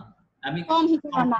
আমি কিন্তু আমার পেশেন্টদেরকে ইনশাআল্লাহ আমি চেষ্টা করি, আমি কিন্তু বেশ খানিকটা সময় দিই, 45 থেকে 1 ঘন্টাও আমি সময় দিই আমার পেশেন্টদেরকে। প্রপার যে কুকিং প্রসেস এগুলো কিন্তু আমি আমার পেশেন্টদেরকে ডেলিভার করে থাকি, কিভাবে রান্না করবেন একটা বাচ্চার জন্য। যেমন আমি আপনার সাথে যদি শেয়ার করি একটা বিষয়, তার মধ্যে হচ্ছে এই যে আমি এটা বলে থাকি যে সবজি রান্নার জন্য খুব কম সময় ব্যবহার করবেন, 10 to 12 মিনিটস, 10 থেকে 12 মিনিটের বেশি সময় নেবেন না। এবং সবজি প্রথমে ধুয়ে নেবেন খোসা ছাড়ানোর আগে, দেন এটাকে আপনি টুকরো করবেন আপনার বাচ্চার কিভাবে খেতে পারবে সেই অনুযায়ী। আমি কিন্তু সবকিছু জোর করলে কিন্তু বাচ্চার উপর চাপিয়ে দিতে পারি না। এক একটা বাচ্চার কিন্তু টেক্সচার, টেম্পারেচার, কালার বিভিন্ন কিছু উপর কিন্তু ভিত্তি করে বাচ্চার কিন্তু ফুড ইনটেকও বিভিন্ন হয়ে থাকে। কারণ আমরা কিন্তু জানি অটিজম বাচ্চাদের মধ্যে কিন্তু পিকি ইটার পাওয়া যায়, সিলেক্টিভ ইটিং পাওয়া যায়, বিভিন্ন ধরনের সমস্যা থাকে, যার কারণে কিন্তু আমাদের স্লোলি আগাতে হয়। তাদের হচ্ছে চিউইং প্রবলেম থাকে, তারা ঠিকমতো খাবার চাবাতে পারে না অনেক বাচ্চা, বিভিন্ন ধরনের সমস্যা। সেই ক্ষেত্রে আপনার কোনো পরামর্শ আছে যে খাবার যে সাথে সাথে গিলে ফেলে, এই ক্ষেত্রে আসলে প্রবলেমটা কোথায়? আচ্ছা, এখানে হচ্ছে এই জায়গাটায় থেরাপিস্ট খুব ভালো ভূমিকা রাখে আসলে। এই জায়গাটায় আমি বলে দিই সবসময় পেশেন্ট পার্টিকে বলে দিই যে থেরাপিস্টের সাথে এই জায়গাটায় কথা বলবেন, কেন বাচ্চা ঠিক মতো খাবার গিলতে পারছে না বা মুখে খাবার নিয়ে বসে আছে বা কেন চাবাচ্ছে না। থেরাপিস্ট, স্পিচ থেরাপিস্ট আপনাকে ওভাবে সহায়তা করতে পারবে। এটা আসলে একটা ফুললি টিম ওয়ার্ক।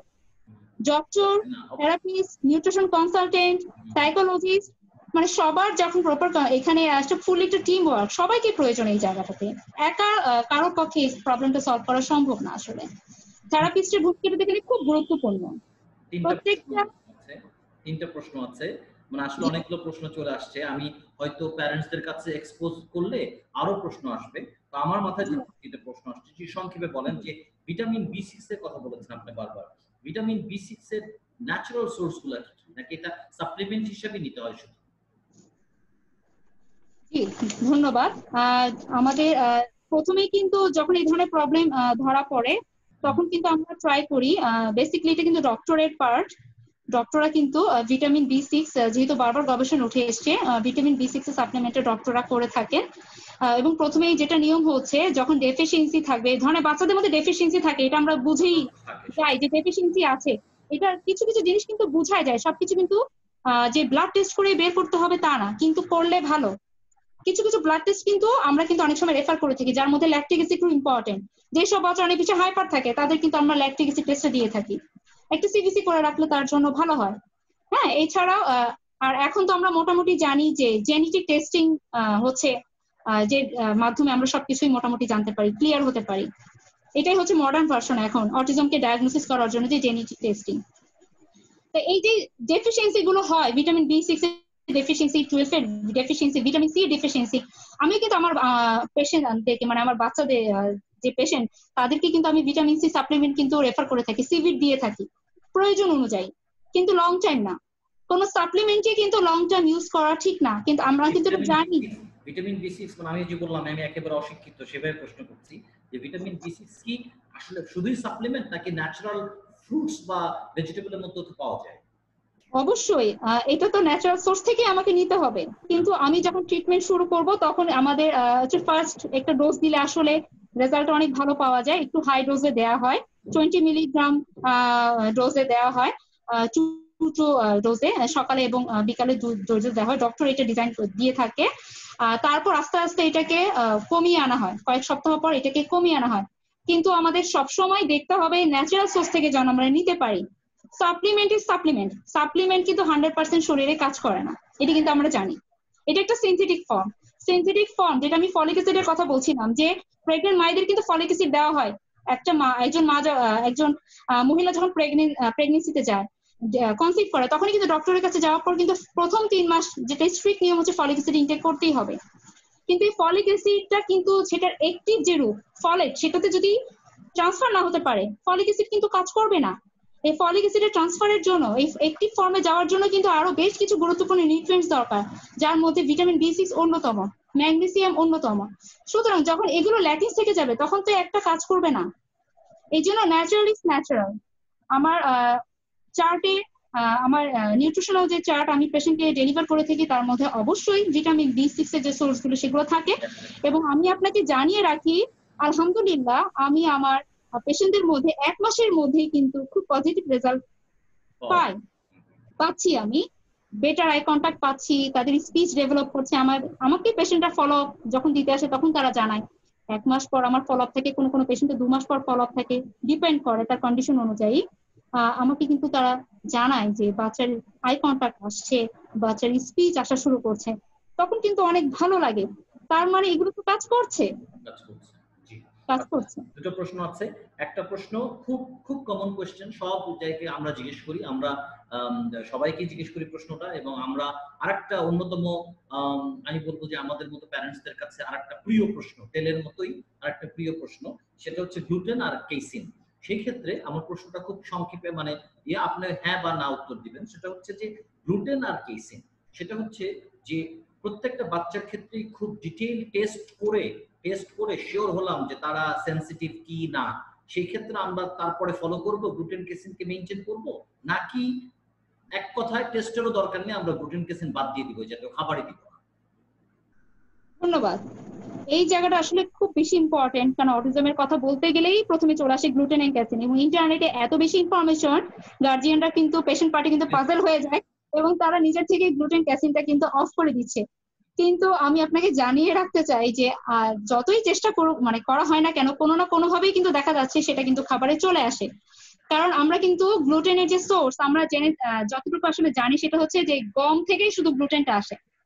গম থেকে যে প্রোডাক্ট গুলো তৈরি হয়, হুইট বেস যে প্রোডাক্ট গুলো আছে সেগুলোই কিন্তু গ্লুটেন আসে, কিন্তু ব্যাপারটা কিন্তু তা না। গ্লুটেনের কিন্তু আরো অনেকগুলো সোর্স রয়েছে। কিছু কিছু সিরিয়াস আছে যে গ্লুটেন, যে হুইট যে কোম্পানিতে প্রসেস করা হয়, যে ইন্ডাস্ট্রিতে প্রসেস করা হয়, সেই ইন্ডাস্ট্রিতে কিন্তু যেগুলো গ্লুটেন না সেই ধরনের শস্য বা সিরিয়াস গুলো কিন্তু সেখানে প্রসেস করা হয়ে থাকে, প্রক্রিয়াজাত করা হয়ে থাকে, যার কারণে কিন্তু এখানে কন্টামিনেশন হতে পারে। এই কন্টামিনেশনের কারণেও দেখা যাচ্ছে যে গ্লুটেন না থাকলেও সেখানে গ্লুটেন চলে আসতে পারে। আর একটা বাচ্চাকে প্রথমেই দিব নাকি জেনেটিক টেস্টিং এর জন্য ওয়েট করব, এই জায়গাটা আমি আপনাকে বলতে চাই। একটা জেনেটিক টেস্টিং এর রেজাল্ট আসতে কিন্তু 3 মাস সময় লাগে। 3 মাস সময় লাগে। এখন আমাকে বাচ্চার এই যে ডায়াগনোসিস হয়েছে, বাচ্চার যে অটিজম ডায়াগনোসিস হয়েছে, এই ডায়াগনোসিস রেটিং এর উপরেই কিন্তু আমরা কিন্তু অনেক বুঝতে পারি যে বাচ্চাকে কোন জায়গায় মানে আসলে কিভাবে দিতে হবে। কোনো বাচ্চার ক্ষেত্রে কিন্তু গ্লুটেন ক্যাসিন দুটোরই রেস্ট্রিক্ট করার প্রয়োজন হয়, আবার কোনো বাচ্চার ক্ষেত্রে শুধুমাত্র গ্লুটেনই রেস্ট্রিক্ট করে থাকি। এটা কিন্তু একবারই সলিউশন হবে না। আপনি যেটা বলছিলেন যে আজকে একদিনে কিন্তু সেশন মানে কথা কিন্তু সম্পূর্ণ হবে না, আরো দরকার, ব্যাপারটা কিন্তু তাই। অনেক পেশেন্ট পার্টি আমাকে প্রথমবারই ফার্স্ট সেশনে বলে থাকে যে 1 বছরের একটা চার্ট করে দেন। আমি তখন তাকে এটাই বলি যে এটার কোনো ফাইনাল চার্ট নেই। এবং আপনি মনে হয় জেনে থাকবেন, যেহেতু এটা নিয়ে কাজ করছেন, যে এলিমিনেশন ডায়েটটা কিন্তু এখন উঠে আসছে বিভিন্ন সময়ে। এলিমিনেশন ডায়েটটা কিভাবে ইউজ করা যায়, তো এটা আসলে ডিপেন্ড করবে পেশেন্টের ক্রাইটেরিয়ার উপর, যে সে কি কন্ডিশন আছে। আমি তাকে এলিমিনেশন ডায়েট দেবো, নাকি তাকে গ্লুটেন ক্যাসিন পুরো রেস্ট্রিক্ট করে দেবো, নাকি শুধুমাত্র গ্লুটেন রেস্ট্রিক্ট করবো? আলোচনাটা বেশি আসে কেন, একেবারে প্র্যাকটিক্যালি বলি যে গ্লুটেন এবং কেসিন যদি 100% বন্ধ করতে হয় তাহলে বাবা মার জন্য কিন্তু খুব কঠিন হয়ে যায়, কারণ খাবার বের করা, হ্যাঁ, কারণ আমাদের আশেপাশে কিন্তু মানে হুইট বা গমের তৈরি খাবারই কিন্তু অধিকাংশ আশেপাশে দেখেন, এবং খুব কঠিন হয়ে যায়। দেখা যাচ্ছে যে গম যদি দেওয়া যেত তাহলে একটু রুটি দেওয়া যেত ওকে, বাচ্চাকে পরে বন্ধ হয়ে গেল, চালের রুটি দিচ্ছ, চালের রুটি খাবে না, এরকম কেস কিন্তু আছে। হ্যাঁ, আবার কেসিন মানে দুধ দিতে পারলে বাবা মায়ের জন্য অনেক সহজ হয়ে যায়। এখন আপনি অবশ্যই বলবেন যে বাবা মায়ের চয়েসের ব্যাপার না, কিন্তু প্র্যাকটিক্যাল ব্যাপারটা হচ্ছে খুব কঠিন হয়ে যায় তখন খাবারগুলা, কারণ এই যে সব নিউট্রিশনিস্টরা যেটা বলছেন, এবং এটা ফ্যাক্ট, সে আপনার প্রসেস ফুড বাদ, ক্যান্ড ফুড বাদ, আপনি সবকিছু বাদ দিয়ে যখন একদম ন্যাচারাল খাবারে আসবেন, এত সহজ না কিন্তু, কারণ সেই খাবারগুলোকে রেডি করতে হয়, সবসময় রেডি করে রাখতে, হুট করে চাইলেই আমি করে ফেলতে পারি না, এজন্য কঠিন হয়ে যায়। অবশ্য এটা আপনাদের কিছু বলার নাই, বিকজ এটা তো এই জায়গাটায় স্যাক্রিফাইস করা কিছু নাই, যেহেতু সায়েন্স বলছে যেরকম আমাকে তো সেভাবে যেতেই হবে। এখানে কিন্তু মায়া করার আসলে ব্যাপারটা কিন্তু চলে আসে, কিন্তু আমাকে কিন্তু বুঝতে হবে কন্ডিশন অনুযায়ী। আমি পেশেন্টকে খুব সুন্দরভাবে এভাবেই বুঝিয়ে বলি, ডায়াবেটিসের আমি আসলে এক্সাম্পলটা নিয়ে আসি। একটা ডায়াবেটিক পেশেন্টকে সুগার কন্ট্রোল করতেই হবে। আমি এখন তাকে যদি আদর করে সুগার দিই, মায়া করে সুগার দিই, তাহলে তার ডায়াবেটিস কি কন্ট্রোল হবে? হবে না।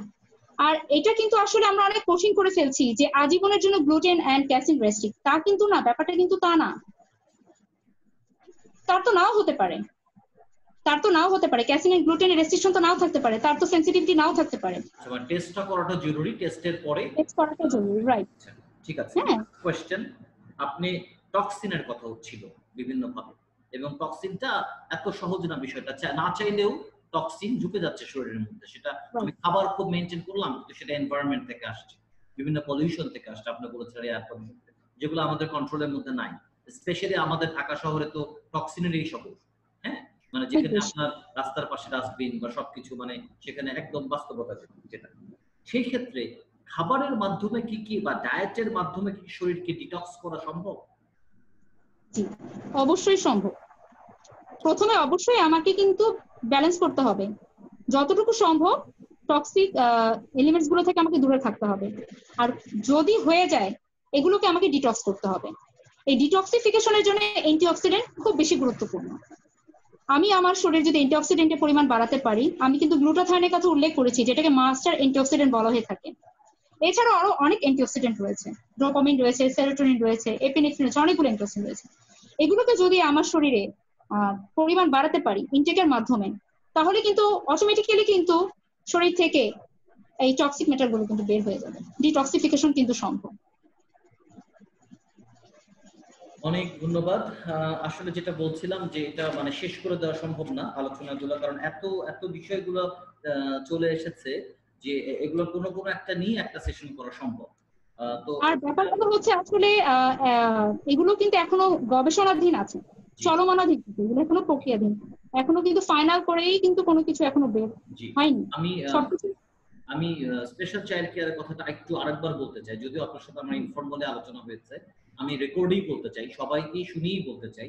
সেটা হচ্ছে যে আমি যদি শুধু বাংলাদেশের কথা বলি, যদিও স্পেশাল চাইল্ড কেয়ার বাংলাদেশের মধ্যে লিমিটেড না, কিন্তু বেসড ইন ঢাকা বাংলাদেশ, এবং বাংলাদেশের কথা যদি বলি তাহলে বেশ মানে কয়েকশো স্কুল আছে বাংলাদেশে স্পেশাল, আপনার স্পেশাল স্কুল নামে পরিচিত, ঢাকা এবং ঢাকার বাইরে সারা বাংলাদেশে আপনি দেখবেন যে ফেসবুকে গেলে দেখবেন হাজার হাজার স্কুল, মানে অটিস্টিক স্কুল, প্রতিবন্ধী স্কুল এসে।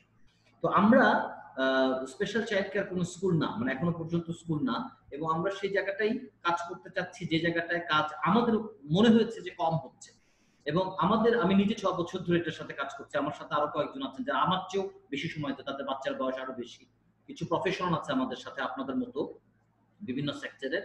তো আমরা যে জায়গাটা, যে গ্যাপটা আমরা বের করেছি, গ্যাপগুলো বের করেছি, তার মধ্যে অন্যতম প্রধান গ্যাপটা হচ্ছে আমাদের, অর্থাৎ বাবা মাদের জ্ঞানের অভাব। আমরা জানি না, প্রথমত অটিজম শুধু নামটা জানি, তো অটিজম জিনিসটা কি, আসলে কিভাবে হয়। মজার ব্যাপার হচ্ছে যে আমাদের অনেকেই কিন্তু অনেক educated, highly educated, PhD holder আছেন, তারপরে ডক্টর আছেন, ইঞ্জিনিয়ার, ডক্টররা জানেন কম বেশি ন্যাচারাল, কিন্তু যারা অন্য সাবজেক্টের, অন্য ডিসিপ্লিনের ইঞ্জিনিয়ার আছেন, হ্যাঁ, বিভিন্ন বিষয়ে, তারা তো জানেন না। এখন আমরা চিন্তা করছি যে বাবা মাদেরকে যদি আমরা জানাতে পারি, তাহলে আমরা যদি নিজেরা এডুকেট মানে if we can educate ourselves, তাহলে যেটা হবে যে আমরা বিষয়গুলো বুঝতে পারবো, তখন এই ম্যানেজমেন্টটা আমাদের করা সহজ হবে। নাম্বার 1। নাম্বার 2 যেটা, সেটা হচ্ছে আমাদের দেশের একটা ধারণা, ভুল ধারণা, সেটা হচ্ছে বাচ্চার এরকম অটিজম ধরা পড়লো বা অন্য কোনো এনডিডি, আমি বাচ্চাকে একটা স্কুলে দিলাম, সেখানে 3-4 ঘন্টা থাকলো, থেরাপি নিল, বাসায় হয়তো একজন টিচার আসলো, ওর সাথে বসে কাজ করলো, দ্যাট ইজ ইনাফ। এবং এটার জন্য আপনি জানেন যে বাংলাদেশ খুব এক্সপেন্সিভ এগুলোর জন্য আমি বাবা বা মা আমরা পরিশ্রম করে টাকা ইনকাম করলাম, ওখানে টাকাটা দিয়ে দিলাম, মনে করলাম যে আমার বাচ্চা ডেভেলপ হয়ে যাবে, করবে। কিন্তু আমরা এখন বিভিন্ন জনের সাথে কথা বলে দেশে এবং দেশের বাইরে আমরা যেটা জানতে পারছি যে এটা যথেষ্ট না। তার মানে বাবা মাদের আরেকটা বিষয়ে জ্ঞান দরকার, যে এই থেরাপি বা এই বিষয়গুলোও জানতে হবে তাদেরকে। তারা বাসায় সেভাবে, এখন স্পিচ থেরাপিস্ট সপ্তাহে মাত্র 1 দিন বা 2 দিন সেশন দিচ্ছে 45 মিনিটের বা 1 ঘন্টা 2 ঘন্টা, কিন্তু বাসায় তার সাথে কিভাবে কথা বলতে হবে। আপনি দেখবেন যে আমাদের ভিডিওগুলা এরকম, আমরা স্পিচ থেরাপিস্ট জিজ্ঞেস করি যে সারাদিনের প্ল্যানটা তার কেমন হবে। একইভাবে নিউট্রিশন, যেটা আমাদের আলোচনায় আসলো আজকে, যে ঠিক আছে তেল আমি ম্যানেজ করলাম, অনেক এক্সপেন্সিভ তেল, মনে করেন অলিভ অয়েল, তারপর আমরা অনেক হিট করে একদম কালো করে রান্না করে ফেললাম, হ্যাঁ, লাভ হলো কোনো? লাভ না হলে আমি তখন দোষ দিচ্ছি যে না নিউট্রিশনিস্ট কি বললো, এইভাবে তো অলিভ অয়েল তো খাচ্ছি, অলিভ অয়েল তো দিচ্ছি, কিন্তু অলিভ অয়েলটা আমি ইউজ করছি কিভাবে সেটা আমি জানি না। তো এই জন্য বলবো যে মানে আমাদের ফোরামটার উদ্দেশ্য হচ্ছে, এটা প্যারেন্টস ফোরাম না, কিন্তু এটা অন্যতম প্রধান উদ্দেশ্য হচ্ছে আমরা নিজেদের জানা, যে জন্য আমরা মটোটা ঠিক করেছি, লার্ন, শেয়ার, কেয়ার। আমরা জানবো এবং জানাবো। আপনাকে অনেক ধন্যবাদ, আপনি অনেকগুলো সোর্স থেকে বিষয়গুলো বলেছেন এবং খুব বেসিক একটা আলোচনা হলো আজকে, আসলে খুব বেসিক একাডেমিক টাইপের আলোচনা। কারণ আমরা বিষয়গুলো হয়তো শুধু খাবারের নাম জানি, কিন্তু সেটা লজিকটা আমরা হয়তো জানতাম না, যেটা আমরা কেন দিচ্ছি, মানে এটার মধ্যে কি মাইক্রো নাকি ম্যাক্রো নিউট্রিয়েন্ট আছে, শরীরে কি কাজে লাগবে। তো একটা রিকোয়েস্ট করব যে আপনি যেহেতু জানার ব্যাপারটা বললাম, এডুকেট করার কথাটা বললাম, আমরা আমাদের ওয়েবসাইটে একটা রিসোর্স সেন্টার খুলেছি। আমরা সেখানে এই মানে রিলেটেড প্রয়োজনীয় এবং আপনার খুব ইম্পর্টেন্ট এবং খুব ভালো সাইটগুলো ওখানে আমরা রাখবো, যেন বাবা মারা ওখান থেকে পড়ালেখা করতে পারে, জানতে পারে। এবং আমরা খুব ওপেনলি বলেছি আপনারা যখন ভালো কিছু পাবেন আমাদেরকে শেয়ার করবেন। বাবা মাকে জানতে হবে, কারণ বাচ্চা তো এইগুলো তার পক্ষে তো সম্ভব না, তাকে গাইড করবে কিন্তু বাবা মাকে কিছু জানতে হবে। আরেকটা জিনিস হচ্ছে স্কুলের উপর ডিপেন্ড করতে লাভ নাই, স্কুল তো এখন যেমন মনে করে যে লকডাউন, স্কুল তো পুরাই বন্ধ, তাই না? যখন খোলা থাকে তখন কি হয়, সপ্তাহে 5 দিন যায়, 3 থেকে 4 ঘন্টা। এখন বাবা মার সাথে যত সময় থাকে, পরিবারের সাথে যত সময় থাকে, তত সময় তো স্কুলে থাকে না। আপনাকে একটা রিকোয়েস্ট করবো আরেকটা, সেটা হচ্ছে যে যেই সোর্সগুলো আপনি সোর্সগুলো থেকে এগুলো ইনফরমেশন পেয়েছেন, অথবা সামনেও যদি আপনি ইম্পর্টেন্ট কিছু পান আমাদের সাথে শেয়ার করবেন, যেটা আমরা আমাদের রিসোর্স সেন্টারে বাবা মার সাথে শেয়ার করতে পারবো। আর খুব আশা করব, এটা আমাদের একটা প্রত্যাশা আপনার কাছে, যে আপনি আমাদের সাথে থাকবেন, স্পেশাল চাইল্ড কেয়ারের সাথে থাকবেন। কারণ আমরা এটা যেটা বারবার করে বলছি, এটা কোনো ব্যবসা প্রতিষ্ঠান না, এটা কোনো কমার্শিয়াল কোনো কিছু না, এটা মেইনলি একটা ফোরাম, যে ফোরামে আমরা জানতে চাচ্ছি, আমরা দেশের বাইরেও কথা বলছি, যেরকম আমরা ইংল্যান্ডে কেন কথা বলছি, যে ইংল্যান্ডে এটা ম্যানেজমেন্টটা কিভাবে হয়, ওখানকার স্কুলটা কিভাবে চলে, হ্যাঁ, আমেরিকাতে স্কুলটা কিভাবে চলে, আমরা একটু আমাদের সাথে বোঝার চেষ্টা করছি আমরা কি, বিকজ এটা তো কোনো ডাউট নাই যে আমাদের দেশের তুলনায় ইংল্যান্ড আমেরিকাতে রিসার্চ অনেক বেশি হয়, এতে তো কোনো ডাউট নাই। তার মানে এই না যে সব অটিস্টিক বাচ্চা ভালো হয়ে গেছে, ওগুলো তা না, কিন্তু আমরা সেটা জানার চেষ্টা করছি। তো আপনি আমাদের সাথে থাকবেন, এটা আমাদের প্রত্যাশা। আর এরপরেও আপনি সম্ভব হলে আপনার ব্যস্ততার মাঝে সময় যদি আমাদেরকে দিতে পারেন, আমরা সবসময় আপনাকে ওয়েলকাম করছি। আমাদের সাথে সেশন করতে চাইলে আমরা মানে যে কোনো সময় আপনার সুবিধা মতো আমাদেরকে বললে আমরা ইনশাআল্লাহ করব। এবং অনেক ধন্যবাদ আপনাকে। এরপর আমরা প্যারেন্টসকে যদি ইনভলভ করি, তারা ডাইরেক্টলি আপনাকে প্রশ্ন করতে পারবে, এটা তাদের জন্য ভালো হবে। অবশ্যই অনেক ধন্যবাদ আপনাকে, স্পেশাল চাইল্ড কেয়ারকে।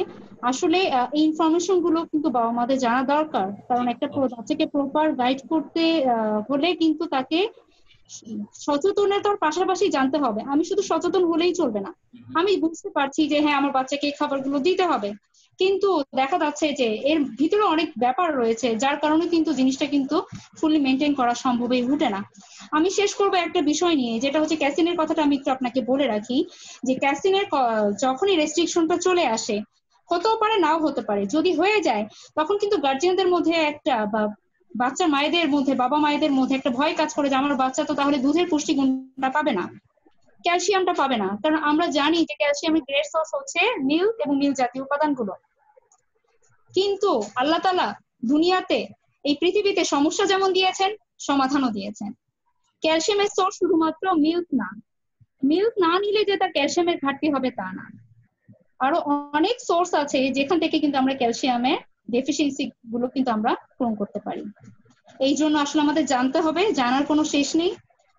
আমরা যদি জানতে পারি, আমাদের ইনফরমেশন গুলো আমাদের কাছে থাকে, তাহলে কিন্তু আমরা প্রপারলি মেনটেন করতে পারবো একটা বাচ্চাকে, এবং অবশ্যই আমরা এই সমস্যা থেকে উত্তরণ পাবো, এই প্রবলেম গুলো আরো কমে আসবে। আসলে প্যারেন্টসদের আমি শেষে একটা কথা বলতে চাই যে আপনি যেটা বললেন যে ইন্টারনেটে, হ্যাঁ, এখন যেটা হচ্ছে আমরা যেহেতু হাতের মধ্যে স্মার্টফোন, এবং যারা হয়তো আমরা আমাদের প্যারেন্টসদের মধ্যে যারা এই বিষয়ে প্রফেশনাল না, কিন্তু তারা এডুকেটেড, তারা ইন্টারনেট ইউজ করতে জানে, তারা ইংরেজি পড়তে জানে যথেষ্টই। বললাম না যে পিএইচডি তো আছে, ইংলিশে পিএইচডি আছে অথবা অন্যান্য বিষয় আছে, হ্যাঁ। কিন্তু বিষয় হচ্ছে যেটা আমরা যেটা করি, আমরা প্রচুর ঘাটাঘাটি করি। এখন ইন্টারনেটে কোন সোর্সটা সঠিক, কোন তথ্যটা ভুল, সেটা তো আমাদের পক্ষে জানা সম্ভব না, সেটা তো আমরা জাস্টিফাই করতে পারি না।